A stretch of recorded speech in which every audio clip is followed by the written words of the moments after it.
Hey, happy Friday to you. Today is April 4th, and these are the Friday Funnies.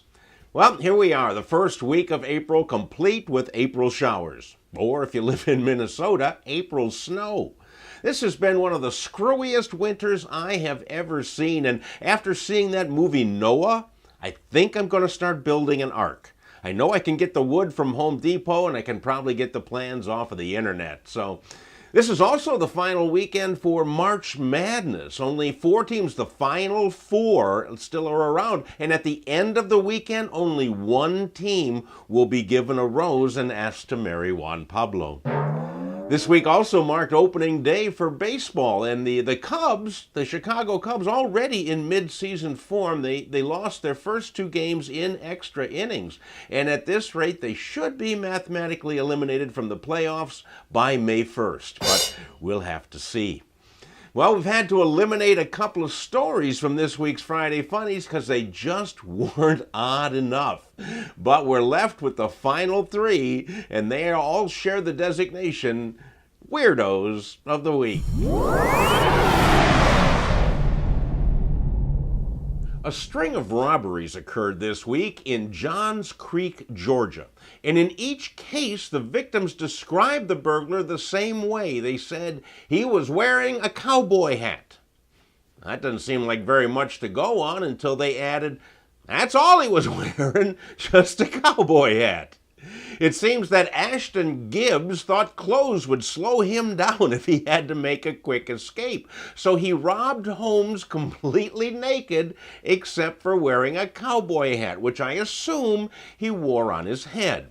What amazes me about this story is that none of the victims, nobody, thought of looking at the guy's face. All they remembered was that he was naked. And that alone must have caused for a very interesting lineup at the police station. Zhangzhou, China is a very smoggy place. The air pollution there is so bad that they had 120 bags of mountain air shipped in to give them a breath of fresh air. The air came from Laojun Mountain and was put in plastic bags, and then people waited in line to inhale clean air. And I'm thinking, finally we have a way to get some of our money back from China. I suggest canning fresh air from the Rocky Mountains, shipping it to China, charging $5 for a 12-ounce can. And if they come to visit over here and they get homesick, we'll sell them a can of air from Los Angeles. The Megaill Cafe is a pizza restaurant in Vancouver, British Columbia, and they serve pizza with a twist. The cafe is a BYOC establishment, which means bring your own cannabis, and you can enjoy a toke with your pie using a vaporizer provided by the restaurant. Or you could order the medicated pizza, which is drizzled with oil extracted from the pot plant. And the crust of the medicated pizza is made with whole wheat and hemp hearts. While this may sound like a good idea to potheads everywhere, I think the Megaill Cafe has stumbled across something scientifically groundbreaking.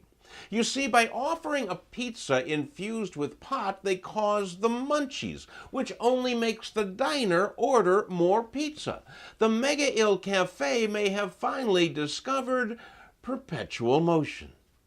Top off a good pot pie like that, though, with a can of fresh air, and before you know it, you're going to be roaming the streets naked, wearing only a cowboy hat.